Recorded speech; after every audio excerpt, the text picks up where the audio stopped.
Welcome to the Success Stories Lightning Talks. It is our second Success Stories event for 2024, and we are excited to share this community event series with you. So I'm Felix Dalton. My pronouns are Z, they, and he, and I am the Community Programs Manager at Work on Climate. So I joined in February, and I have been having a blast here working with everybody, all of our volunteers and our community members. So our community is great. It's global and has about 30,000 members in the Slack group. And our events run about 1 to 2 every month just to get lots of people in. So if you're interested in checking out our Slack community, make sure you go to our website, and under our community, there's a Join Us button if you're not already in the Slack. So today we have some lovely speakers, 5 individuals who are here to share their stories with us. There will be a presentation from each of them that lasts about 5 minutes, and then we'll take another 5 minutes for questions. If you have a question for the speaker, please use the raise hand function to indicate that you have a question, and we'll call on you. It's going to be probably in order, first come, first serve. So after we have our presentations, we'll break out into 5 rooms, and all of y'all can join any speaker room you choose, and you can move from room to room at your own pace. So these rooms will be open for about 20-25 minutes. So if you don't get a chance to ask your question during the presentation time, that's totally okay. You'll have an opportunity to ask in a breakout room. And then finally, we are recording this event, as we do most of our events, so that we can share it with others who weren't able to make it. This event and the presentation deck will be made available to all of you. So do not worry about trying to get down URLs and names and all that good stuff. This will all be sent out to you. So, all righty. I think we're still on. Oh, actually, we're a little early. I'm proud of myself. Okay. I'd like to introduce our first speaker. Jackie Beebe joins us from Boston, where she works as a public accountant at, I do not know how to say your employer's name. I'm so very sorry. KahnLitwin Renza. Assisting, perfect, thanks. Assisting businesses with ESG disclosures and calculating GHG footprints. So I will go ahead and I'll pass it to you, Jackie, and let you share with us your story. Thank you so much, Felix. Great to be here. Thanks everybody for joining.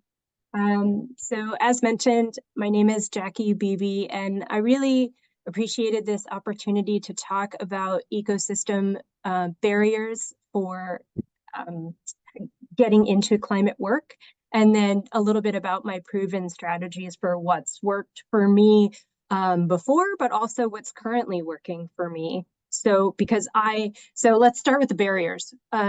Imposter syndrome and self-doubt, and job postings that I really feel are like they just throw the kitchen sink and they're looking for a unicorn, and they're hoping to fill the spot with somebody, but they're not sure who. So they just throw in this huge amount of background that I don't think one person could possibly have all the pieces. So as far as imposter syndrome and self-doubt, I really worked with a career coach and practicing interview questions with my friends to kind of calm the self-doubt, and to have someone else that's a career professional review my resume and really get a sense of, yeah, I can do this. I am qualified to do some of this work, even if I don't meet all of the qualifications on a job posting. And so it's been really great to have that kind of positive feedback, both from friends, but also from professionals like career coaches. And if you're a current student, I would recommend your career center. Start there with that kind of practice and resume review. And then know what you want. Don't go chasing a wide variety of job postings. And the best way that I figured out what I wanted was volunteer experience. So I actually went out and volunteered for, they were called Climate Neutral, and now they're called Change Climate, but they take on volunteers on a quarterly basis. And they have clients that enroll with them for the 3-month period, and they get a yearly climate neutral certification. And so now that I've volunteered for them, I had some great experience.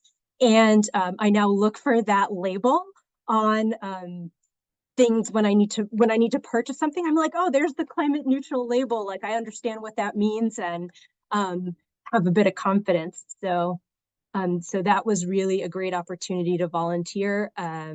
Seed Consulting was another one, Work on Climate, and Terra.do. So really just trying all the buckets of possibilities for volunteering, anything I could get my hands on. And then I was hired. So I currently work for a public accounting firm, and they wanted somebody with both accounting experience and environmental science experience. And I do have a master's degree and an undergraduate degree in environmental science, but I was very broad when I did it. I did policy and sort of a general science. And so it was really great to tie in that volunteer experience, which honed in on specifically what I wanted. It was greenhouse gas footprinting. It was helping companies report accurately their ESG reporting topics. So for me, that was the way to go. Looks like I'm having trouble moving the slides, Felix. If you don't mind moving the slide. Yeah, thank you. So, and so this is really just the resources and time for a little Q&A. I have so many resources. I probably have more than this, but this is enough for the slide. And please reach out to me on LinkedIn. I am constantly reposting job postings in the climate space because I think there's such a need for a wide variety of skills. And I have never run into anyone who wouldn't give me the 5 minutes just to talk about a job posting, or wasn't glad that I was sharing it. So by all means, connect with me on LinkedIn and some of these other email subscription lists, like Ed's Clean Energy Jobs. He does so much more than clean energy. He's not a recruiter, but he does this fabulous job of collecting weekly postings that are out there and what he's reading. It's fantastic. And I guess I'll just point out Mike Howard's Impact Hour is another one. It's not necessarily a volunteer experience, but super amazing guy. Worked for which is now Trellis, but formerly GreenBiz and Think Parallax. And he's really in the communications and marketing space and helps companies with their ESG reporting. And he puts on for free just a 1-hour discussion for anybody looking to network, if they're in a job, if they want a mentor, if they want to be a mentee, if they're in a job and they're currently having trouble with particular things related to climate. It's almost like a brainstorming session. So I would just point those two out, but feel free to ask any questions. I know we want to keep it at 5 minutes, so. Perfect timing. Thanks so much, Jackie. So remember again, I need to turn my little video back on. Remember again, if you have any questions for Jackie, feel free to raise your hand and we'll call on you to come off of mute and ask your question. Let folks do that and make sure that I have my cue around here. And yeah. Jackie, can you talk a little bit about some of the networking techniques that you use specifically in getting your job? Yeah, I used Open Door Climate. Nice. That was actually pretty big. So that kind of goes back to I haven't met anybody that wouldn't give me 5 minutes.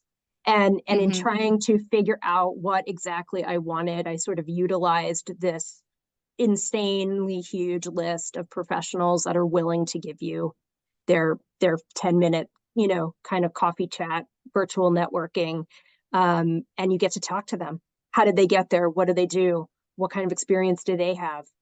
What do they recommend you get? And so that really helped, spending an hour going through the list and then reaching out to 10 people and giving 15 minutes of my time to those 10 people. It was worth its weight in gold, I think, because it really helped me narrow down this idea that I had an accounting background and an environmental science background, and like, what could I do? Because I always feel like I never have enough science and I never am an expert, but they're like, no, you've got this.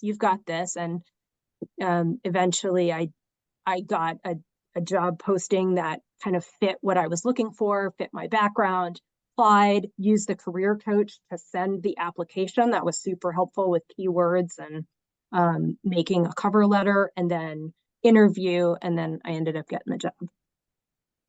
That's awesome. Thank you.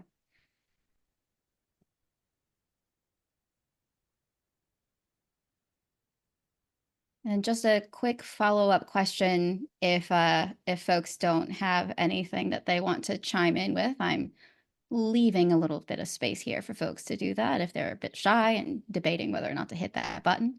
I'm curious about, the kinds of questions that you asked that were that you felt were most helpful, because I hear a lot of times that folks either don't know how to apply their current skills to climate, or I also hear from people who offer things like office hours, because we have an office hours program at Work on Climate, that sometimes they feel that the questions that they get are a little too generic and aren't making best use of their specific expertise. And I'm just curious to hear from you what your experience was and what kinds of questions were the most valuable in your networking. Yeah,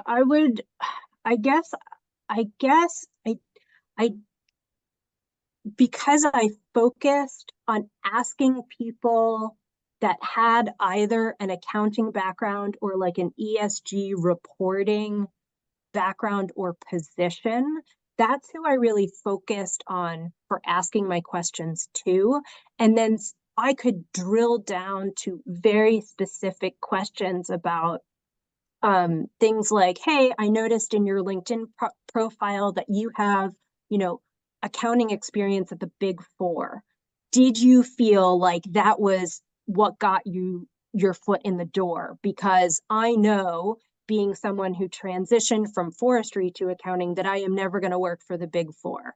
Like, I am never going to have that experience. So if that's something I absolutely need to do a position like this, then I have to rethink what kind of position I want to do. And I asked that same question to multiple people, whether they had a certified public accounting license, a CPA license, or just consulting experience at a Big Four. So I kind of looked at people's LinkedIn, profiles and backgrounds before getting into the conversation, and then really drilled down to specific people that I thought, this is it. Like this, I want your job. So how do I get there? And I think that helped the conversation. Yeah, for sure. Well, thank you so much for sharing your story and those specific answers with us. I would love to introduce our next speaker, Dr. Girish Sapra, who joins us from India, where he is the founder and CEO at the GreenBrigade Private Limited. So Dr. Sapra, I will pass it over to you, and you can take it away. Yeah, of course. Thanks, Felix. Am I audible? Yeah. So, hi everyone. My name is Dr. Girish, and I'm basically from India. And currently, I'm running my own startup, which is GreenBrigade Private Limited. So, first of all, thank you, team Work on Climate, for inviting me here. So my basic journey started after my PhD, when I thought of shifting from academia to industry. And basically the dream was to, start something which can have a strong social impact along with the, business, that the money, revenue, whatever terms you can use, like every startup tries to create an impact with revenue generation. So my aim was to use my research for the welfare of our society, right? So that's why I started Green Brigade. Brigade means the army of green engineers who are working for the betterment of climate.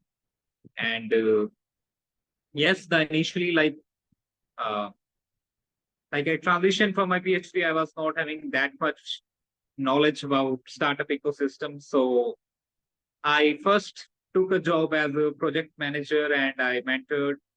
In that job, I mentored more than 150 startups till date. In the last 3 years, I have mentored more than 150 plus startups, and yes, all of them were very good, and I learned a lot from them as well.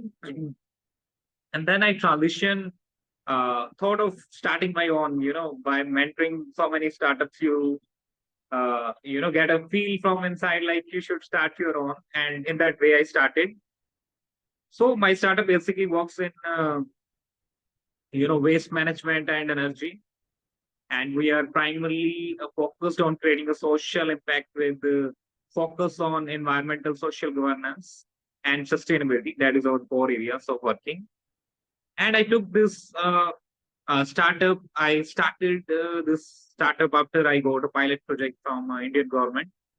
And currently we are managing the waste of an entire city with more than 3,000 plus houses and bulk waste generators. And we are now on a mission to make our institutions and campuses in India zero waste campuses, right? Where nothing is going out of the campus and all the waste is processing in the institution. So our aim is to make it net zero. And if I talk about challenges that I faced during this journey, that were like the lack of funds initially. Like every startup faces this, condition. Initially, no one gives you the funds for starting, working on your idea. But it was like you start running and people start offering you money and funds, right? And in the similar things happened to me in the initial 1.5 year. We didn't get any funds, and once we created a strong social impact, then we raised some funds through the three Indian government organizations. And yes, I am more into grants and funds rather than equity fundings, because AC and VC investments are prone to some risks. So as a researcher, we are very much into raising some grants rather than keeping the burdens of AC and VC equity funding.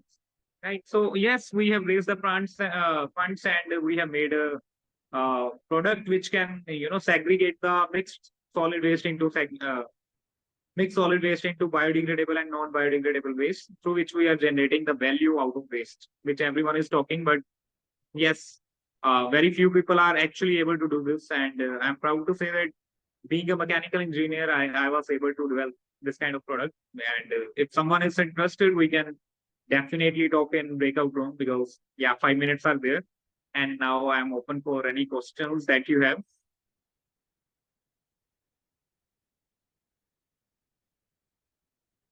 Great. Thanks so much. Perfect timing. Sorry, by the way, if you can hear my dogs. I do not know what they are on about, but they are upset about something. But yeah, would love to have anyone who has any questions raise their hand to hear an answer from Dr. Girish.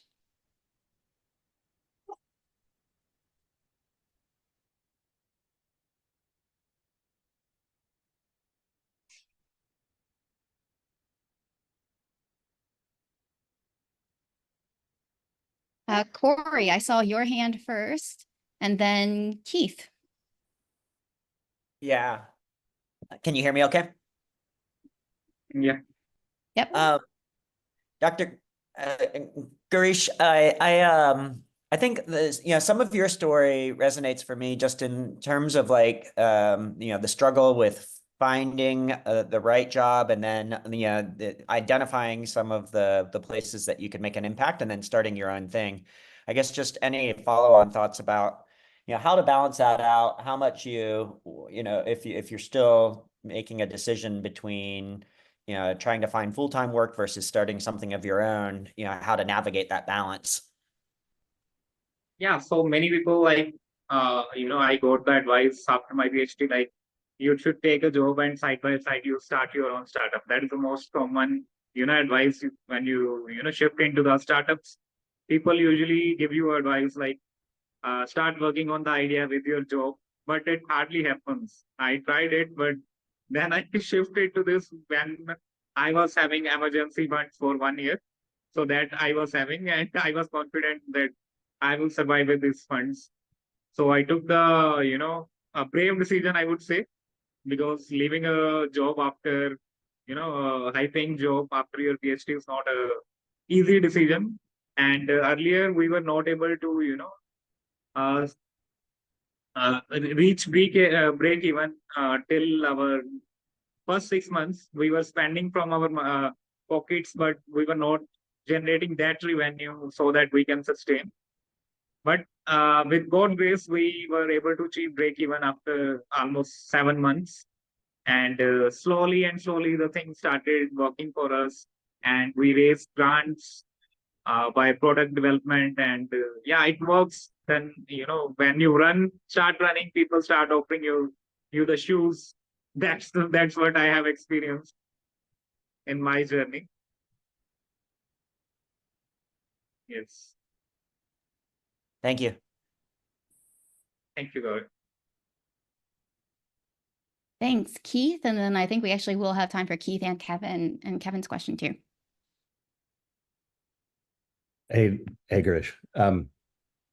You mentioned getting support from the government, and I think one of the things that is a little bit different in climate from other areas where you can do startups is obviously there's a huge amount of NGO and government activity. So a related question to what you just answered, I think, is my impression is while that support is out there, you kind of have to get something up and running and prove some results first anyway before you would get that support. So you can't count on that as the way of getting started, or shouldn't focus on getting that kind of support to get started. I'm not able to hear properly. Can you speak louder? Yeah, is this any better? Can you hear me now? Yeah, it's better than. Okay, so that just to summarize again, so where does getting support from government fit into getting things started? Do you really have to assume you'll get your own results from some small, very low private funded activity first before you can expect to get the government support? Yeah, so basically it's if I talk about it's your belief on yourself, because that's from the belief in the first year of start. And it's a true fact that many people start when they are new, but initially after 1 year they start realizing it's not generating revenue, or not, we are not making to the or maybe. So that is a common scenario, right? But yes, it's your resilience or your belief in yourself that pays you in longer run.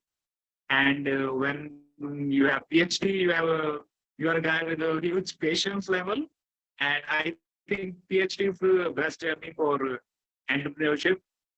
Both are similar, and in PhD you go for academic publishing, and in startups you are more into raising the funds for sustaining your startup, right? So that's the core difference.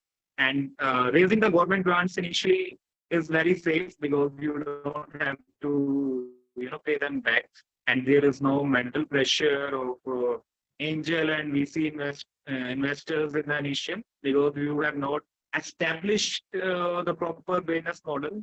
And it gives you the grants give you the freedom to try many business verticals and business models, and you are free to apply anything, because you are not having the pressure and deadlines of investors who are pinching you after 3 or 4 months that let's start making revenues. Right? So yes, government grants are good in that, and I think in the initial years we should focus on government grants and fundings. rather than investments, equity investments. I hope I have answered your questions. Yes, thanks a lot. Thank you. All right, Kevin, if you can ask your question real fast, we can squeeze one more in. So my question is just how you landed on the idea.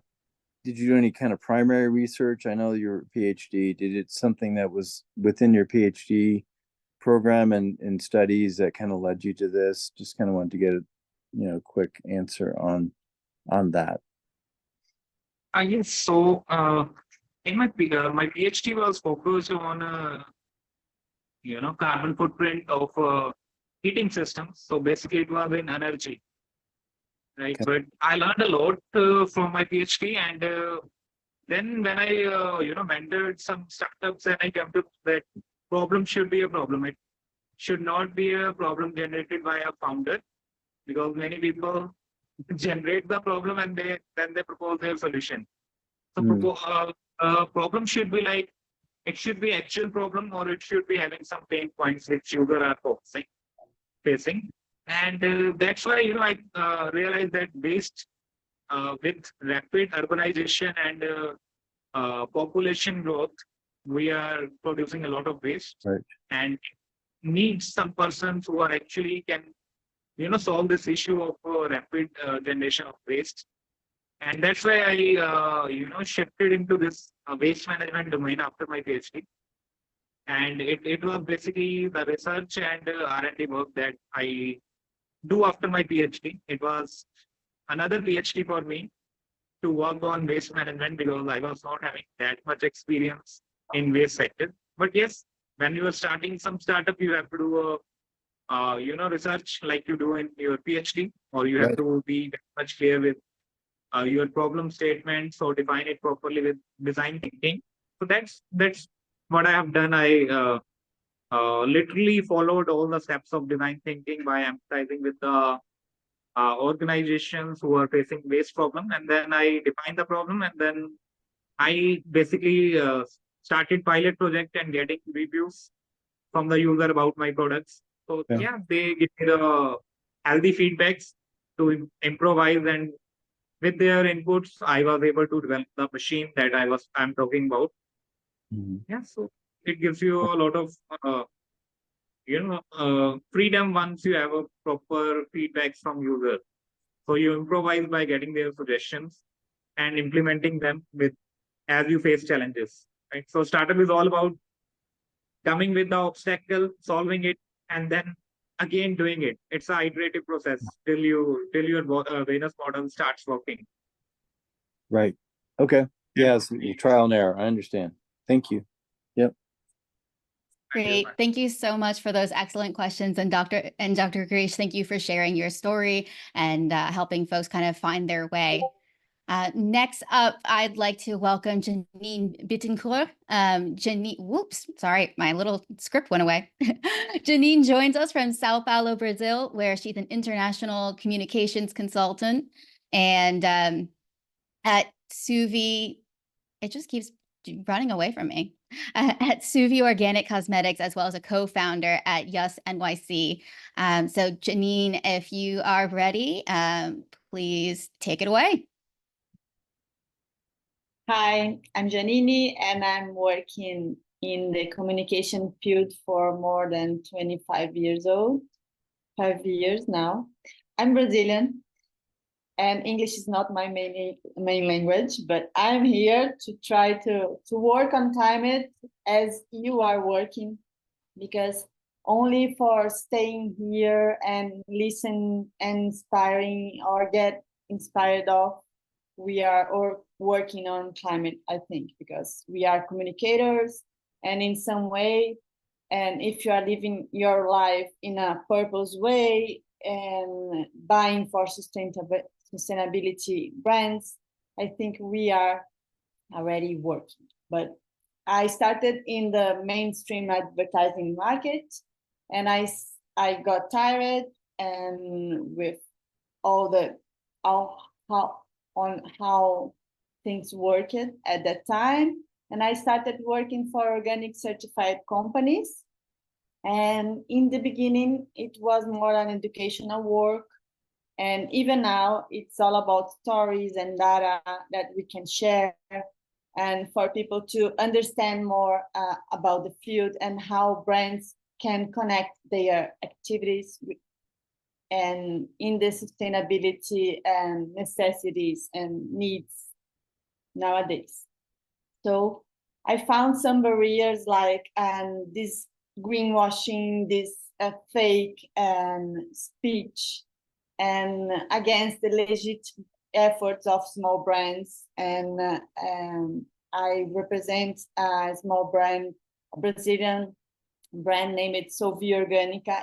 We are organic certified from the farm to the factory, and for more than 15 years. And it was hard to explain in the American market, and how we are more clean than the clean beauty products that they are offering, and not using one chemical or other. We are really certified for our high standards and in all the supply chain, and since the beginning with the employees and activities and health and the land and protecting the planet, and doing rotation with the agriculture and with the planet. Not using the pesticides was the most biggest thing, because we are protecting the land, the soil, the health of and the employees and the consumers. So and nowadays, after these years, I think it's too much talking and the lack of action, and mostly investments, and maybe because people are not knowing and sufficient enough about what is sustainable, or and what is clean beauty or conscious brands. It's like a lack of faith or trust, because it's so many brands trying to communicate the same thing, or getting the and enjoying this sustainability speech. So my proven strategies was, and since the beginning of the last year, I was in the United States, and especially in New York, to test the marketing, to have meetings with sustainable and conscious partners. And we became partners with UN in the Conscious Fashion and Lifestyle Network, because we attend 8 SDGs of the UN, and we forced to speak more, and I'm really not into this. I prefer writing, and my writing English is so much better than my speaking, but I'm here, and I'm advocating more about the organic certified brands and products.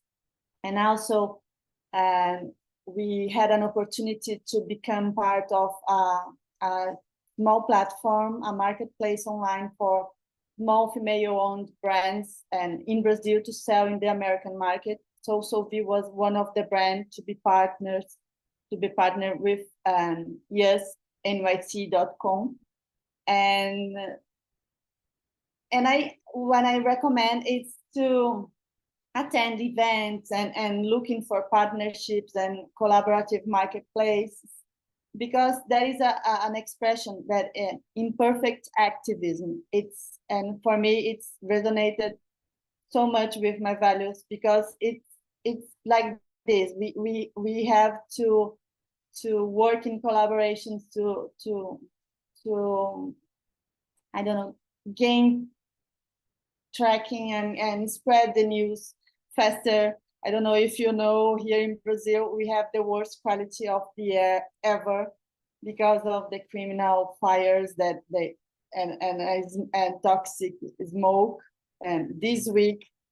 So it's not a one issue, it's lots of issues, and you can choose what you resonated more, like you can see the SDGs and trying to find one that you can communicate better, or you can doing a profound research.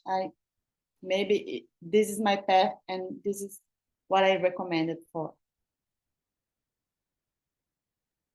Great. Thank you so much, Janine. I really appreciate you sharing your story. Kevin, you have a question, it seems, if you don't mind popping off mute and asking your question. Hi. So I was just curious about, you say advocate for organic brands. Were you involved in that life cycle analysis of just the emissions from those brands and just trying to, did you evaluate that and kind of understand, if it fit within your message and what you wanted to say? Yes, I work for two, it's for family-owned brands, and one is La Naturale Organica. It's a Brazilian brand for ice cream and sorbet. And I was really into the food system and trying to understand and explain and how being not using pesticides could be better for the environment and for the health of people. But we are not tracking too much, because the farm that is certified and has half of the land and preserved for animal, wild, and nature. So we are trying not invade and doing our part in the other half. And Souvie, it's an organic cosmetic company, and that the issues come, the resources come from the same farm that are organic certified too.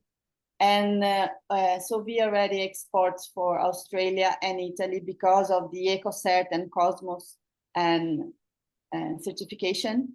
And now we are offering the products in the American market because of this knowledge, and mostly because of the UN partnership too, because maybe we are looking for standards that we can share and prove that our storytelling is legit and true. Thank you. Okay. Excellent. Well, thank you so much. And Janine, I really appreciate you sharing your story again. And if anyone else has questions, there will be time in the breakout rooms. We're going to move right along to keep us on track with time. And our next presenter is Zohar Ehrlich. He is the CEO at Hanuman Creative, a content marketing agency. And Zohar joins us from Seattle, Washington. Right. Thank you. And yeah. Take it away. Hi, everyone, and thank you, Felix, and the Work on Climate team for inviting me and all the other great speakers here. Yeah, I'm Zohar. I'm based out of Seattle. I'm a content strategist, but I didn't start out that way. I studied biology and geology, and I was thinking about Darwin, and that's who I was going to be, a researcher and a Darwinian theorist. And life had a different path, and I got a master's in marine geophysics, and I ended up in mining. And I lived in Chile for many years, and starting the first machine learning in that industry many years ago, and moved on to oil and gas. So really, in this forum, what one might call the dark side, at least for some of you. And during that time, from a technical position as a scientist and a project manager and a technology project manager, I started getting interested in business more. And that's how I slowly moved into roles about marketing and business development. And I spent almost 8 years doing traditional marketing, which could be finding agents in Kazakhstan and running conference booths in London and shaking hands in big rooms with a lot of old white dudes with white hair, and a lot of digital marketing too. And COVID came, and the seismic exploration company that I was working for wasn't doing much to adjust to the way the world was changing. So I decided slowly to go out and try my hand by myself. And I just started doing work in communicating for companies, not in climate tech at all.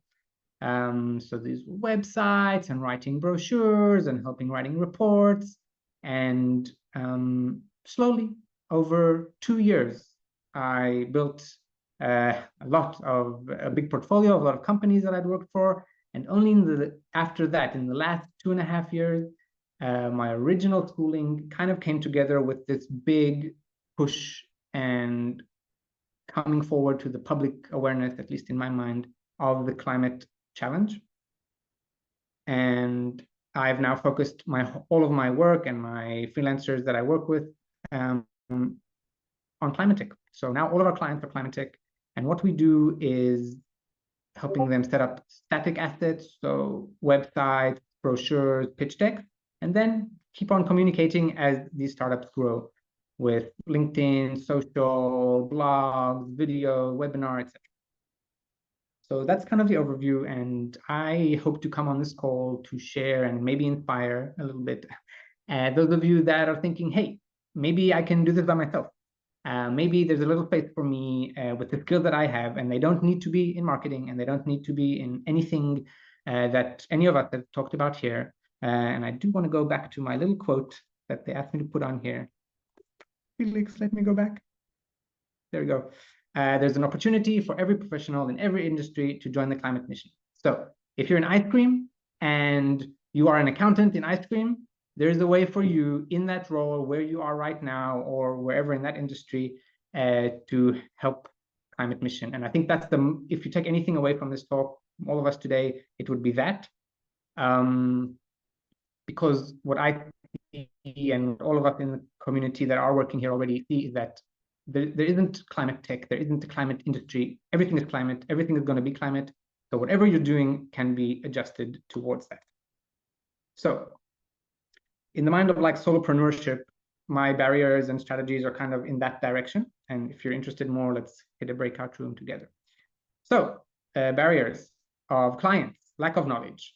Potential clients, if you're trying to get your first client, maybe you're a marketer or an accountant, they typically actually don't know what they need. So you really need to help.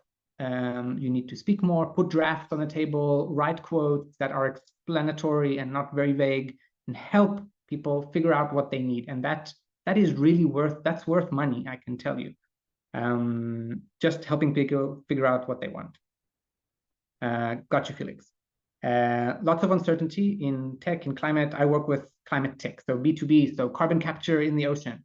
A lot of uncertainty there, and the community, the businesses, the governments at large are all uncertain, and the startup people are too, the entrepreneurs. Our job as service providers, and that's kind of, if you know who Hanuman is, if you don't check it out, is serving and in that sense, creating certainty for your clients. Couldn't be a marketer on this call without talking about AI. I think personally, I think it's going to be amazing. It's not great right now. But the challenge that someone like me and maybe like you will be dealing with is a company saying, hey, we might be able to do what you're trying to sell us by ourselves. They can't, but you can't say that. And so our job is to kind of be the bridge, be the strategy, be content creators that are guiding AI. And you've heard this everywhere, but I can tell you from the field, it's really, really true. I read somewhere that there's 50% of the internet now is written by AI, and it's bad. So we need more help in communicating climate. Strategies are just start. Just start.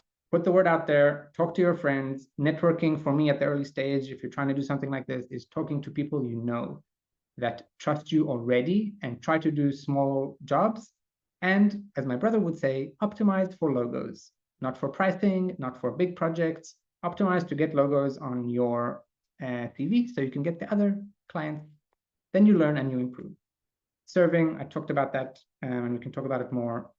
If your mindset is to give, and this is what I love about the climate community, as Janine, Jackie said, anyone will give you 5 minutes, and the attitude here is totally different from the boardrooms of oil and gas companies that I used to be at. and then focus. So as you heard from me, I was very broad, and only after many years honing some skills and some understanding focused on climate, and now within that industry. So Felix, tell me the time as I try to move to the next slide. Oops. I didn't have any resources, any links to put out there, and I thought about why is that? I think there's actually so much out there, and actually someone who's trying to do it by themselves, or startup founder, freelancer, solopreneur, your main resource is your time and your energy. So use those wisely. I think reading a lot of things, doing a lot of courses, also needs to be picked very wisely. And honestly, I haven't done any, and I haven't been trained in marketing at all, but still I provide very good quality results and products to my clients. So there's kind of a learning along the way, doing small projects. All of this stuff on basics, I think I just popped it in here. So either you can ask a question about how to do those things, or meet me in the pop-out room. Whew, done. Great. Thank you so much, Zohar. Really appreciate you. I think that's great advice, and that's definitely the mindset we embody here at Work on Climate. So we've got a few minutes for questions. If you want to raise your hand again and pop off of the mic. Otherwise, we can, get a little more time out of Zohar.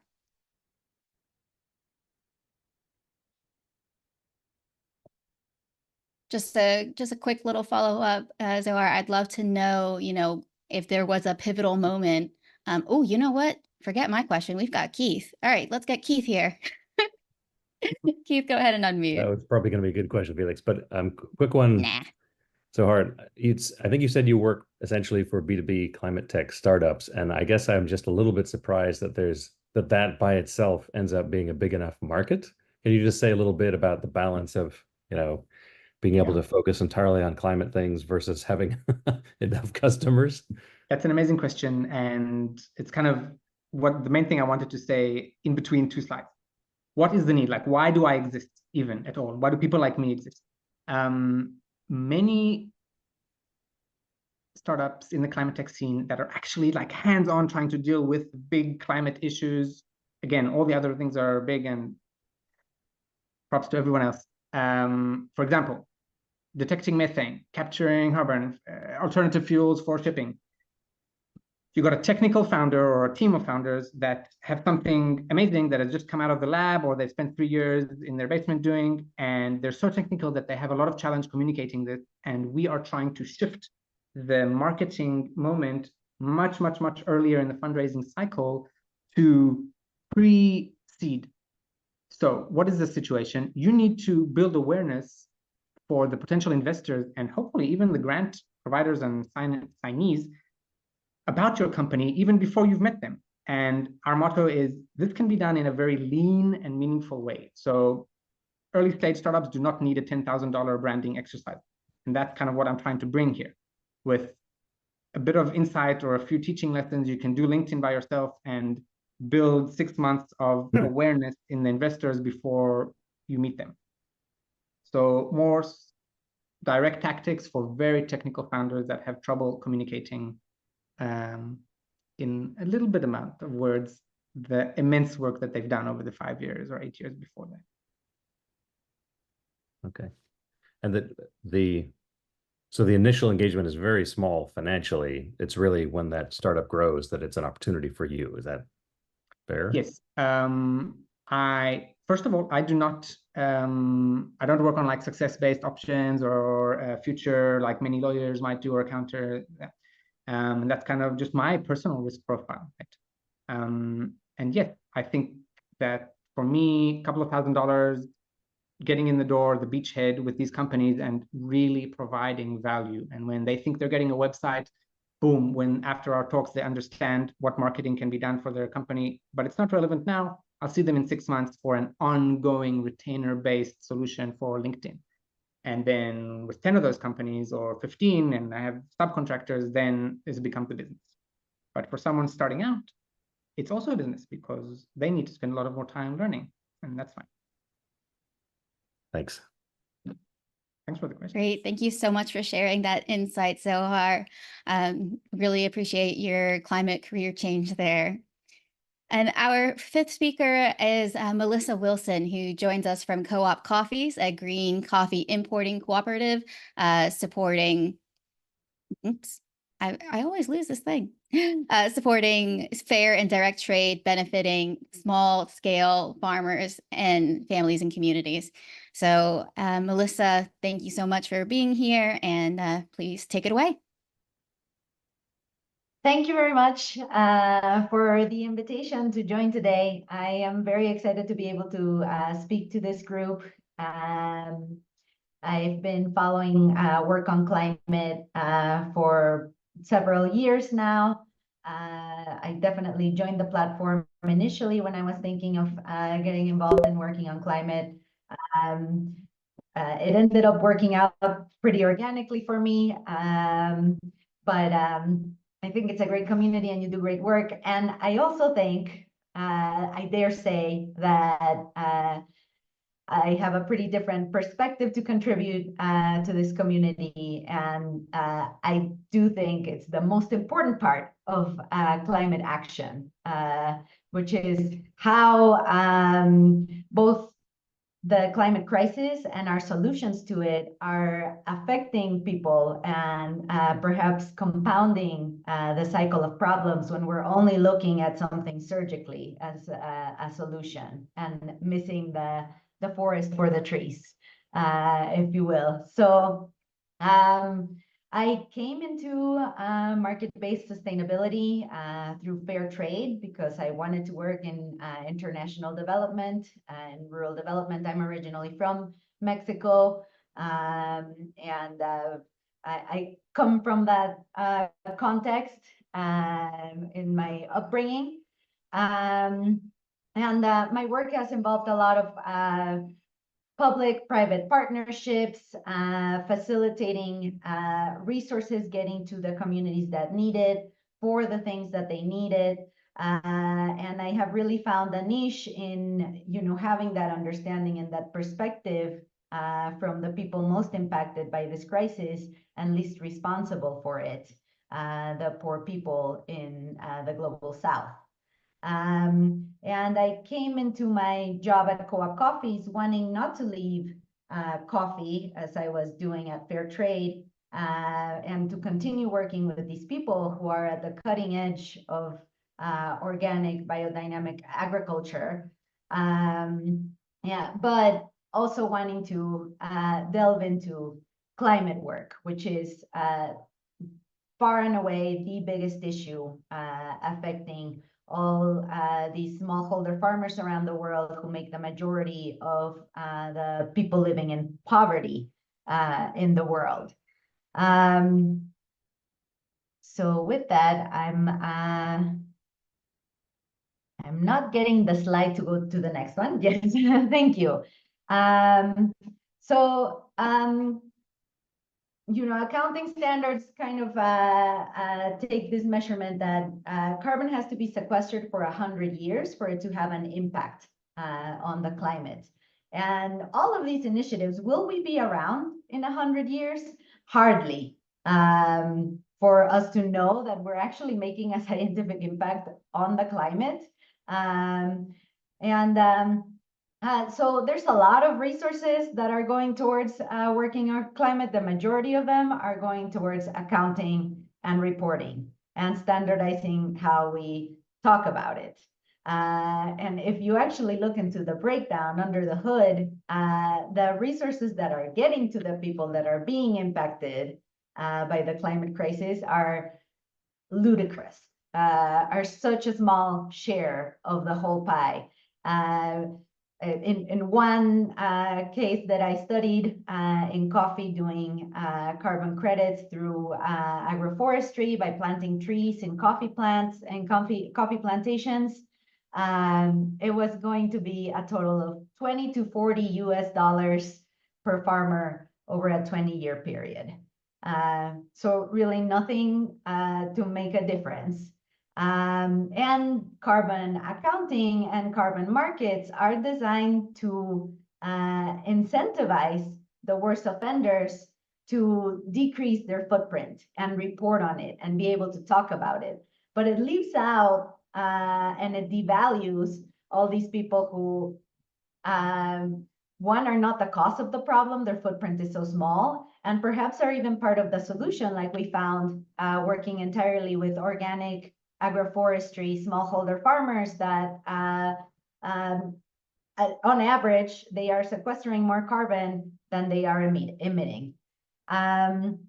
So by wanting to make it easy to talk about it, and by also commodifying carbon and turning it into a market-based solution, we move away from how it actually impacts the people experiencing it.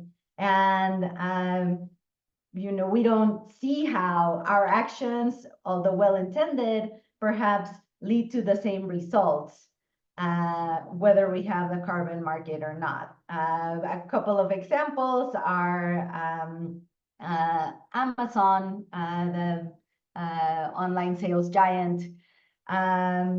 They started a policy that anybody selling in their marketplace had to report on emissions.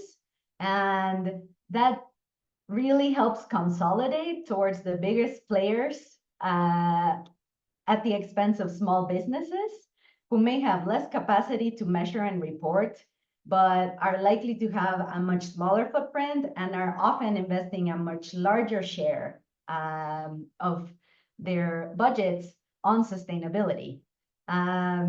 And another one of them is the European Union anti-deforestation rule that is still being negotiated, and it's coming into effect supposedly next year. They're basically requiring deforestation monitoring so that 7 crops under the regulation cannot enter the European Union market if there's any deforestation. What that does is that diverts resources from poor farmers towards the monitoring and reporting, and pushes the weakest links towards higher risk markets and supply chains. And so you get this pattern of, you know, they're already affected by climate change. They're probably dealing with extended droughts or more intense and more frequent natural disasters. They might need to leave their land because it's no longer being productive, and the market certainly isn't meeting their living needs. So then they need to migrate. So then we get this migration crisis, and we get fascism in the West. And that doesn't help the climate because the military-industrial complex is the most polluting entity. So I would say the biggest ecosystem barrier is that we want to think it's so simple that we can come up with a solution, when really it's very complex, and we need to move beyond what is easy to communicate and keep things as is, which is no longer compatible with the planet's health, towards the concept of degrowth, which is not like, you know, companies let go of your gains, but it's actually expand the indicators of what success looks like beyond the economic indicators, and include environmental indicators in that. And another big ecosystem barrier in working on climate, particularly from this side, is that the way companies hire and promote people are still very status quo, and hardly the people who put us into this crisis are going to be the ones to solve it. So we're not really seeing systemic leadership transformation. You know, we're still following like a resume and a cover letter, and even AI is, you know, reducing the opportunity to have a personal connection. And as other people were mentioned, Janine, for example, that's why it's important to be able to network in person, attend events. But I would say that's the biggest barrier, is that at the very top, the decision makers, the people who have the power to change things, are still very much coming from the position of things should be the same, as has been successful so far. So for me, I got into climate continuing my coffee work, and I also have, you know, because of my identity, kind of this sort of a special contribution that I bring to the table. But I think it's very important, if you are able to get to the decision-making table, to be the kind of person who can listen to the people that you are impacting with curiosity and with humility. When I'm speaking publicly, whether it's in a climate event like I did in the Cool Farm Alliance annual gathering earlier this year, or if it's a coffee event like at the Specialty Coffee Association, I think people frequently are amazed at the things I say, and I'm literally just repeating things that illiterate farmers have told me verbatim. So it's very important to understand that there's a lot of knowledge that we don't possess, and as we get into positions of power, make sure that we keep that in check, that we're not just surrounding ourselves with the echo chamber, people who think the same way as us, and that we continue to listen, and that we understand that things are always changing and evolving, and we're open to continue to grow and evolve our understanding. And then as you know, have this formal education that affords you the opportunity to get into these positions, that you advocate for those people who aren't there, that you really take it on as part of your role. And as much as possible, bring them in directly. Whenever I have an opportunity to join a webinar, if there's no translation, I will translate for, you know, the farmers to be able to speak for themselves. They're the ones who know how they're being impacted and what they need to deal with it. And the other thing is trust-based action. Our system is still very colonial, and it's a response to a colonial problem of atmospheric pollution caused by industrial emissions over hundreds of years that are mostly affecting people in the tropics in unindustrialized areas of the world. And in response to that, we're telling them, you have to show me that you're doing these things in order for you to access resources or platforms or services or added value, niche markets, etc. And that's just another way that the financial equation works in taking value from the south to the north. And it compounds the same problems, because ultimately the problem for people is not making ends meet. So as much as possible, approach things with from a position of removing hurdles. People need help now, and they know what they need, and they also know how to solve it, how to address it. So as much as possible, mobilize the resources as directly as possible for people to be able to take action in adapting and in mitigating and in staying on their land. So yeah, I think that's my contribution. There's a lot more to say. And then my last slide, I have some resources.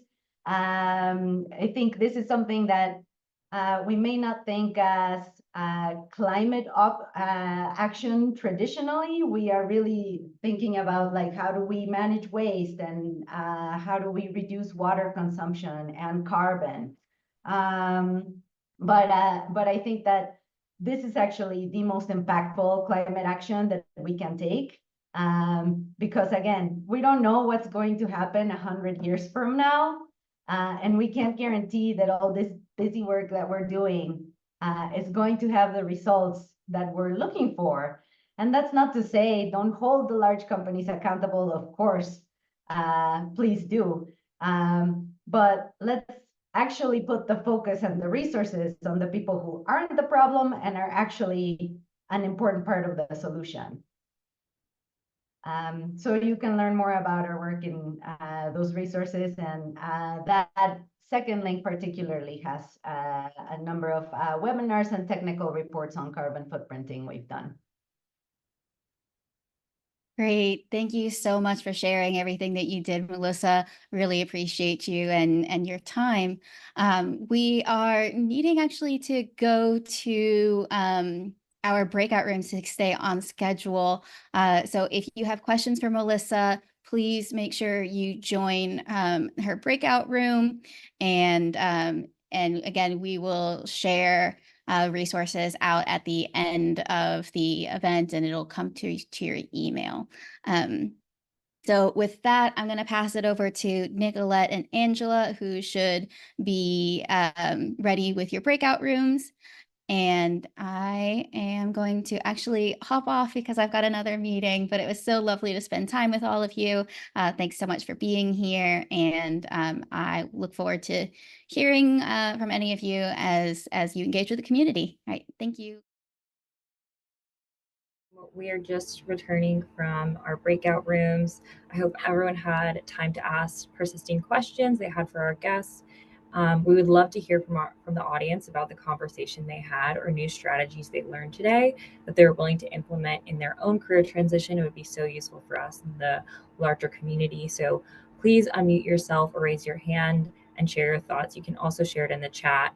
I know we're running a little short on time, so if you want to share in the chat, we can source it out for you. And if there's nothing too timely now, we would appreciate if you could fill out our survey, which is linked below. It will only take a couple of minutes, but it'll be greatly appreciated so that we can implement that for future events. Now, thank you all again for everyone that made this happen. And we appreciate all the speakers here and everyone that stayed on. And good luck in your climate journey. We'll definitely be in touch with future events. Hope you enjoyed this one.